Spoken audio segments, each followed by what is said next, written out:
So congratulations, you received your state medical license. Not too much time to stop and celebrate though, because the process is not quite complete. For most hospital privileges and medical staff offices, they'll also want you to have an active DEA in the state that you're applying to. Now, this is true even if you're not going to be prescribing controlled substances like narcotics, just in the bylaws. So best off that once you have that active state license, head over to the DEA website and start that application process.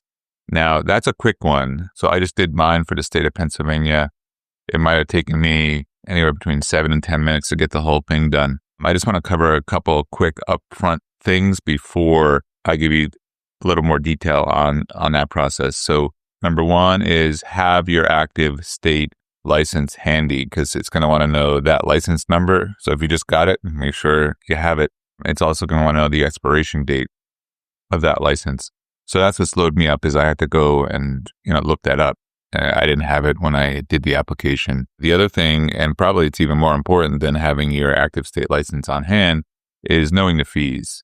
So there are no refunds here. So if you apply for the DEA and you don't have an active license, you'll forfeit that fee.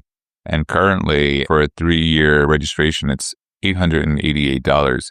And that's the same for allopathic and osteopathic physicians.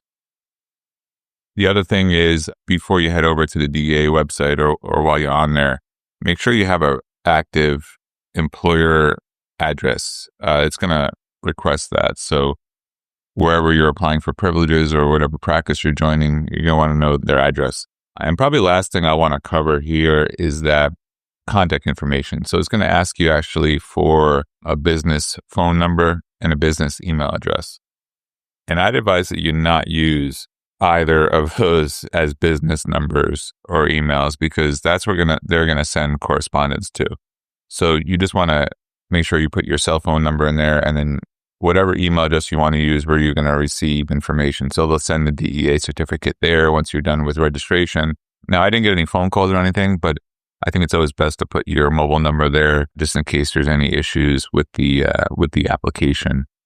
Aside from that, the other details are that you'll be asked to self-attest, just in terms of having appropriate training on opiate prescriptions and addiction medicine.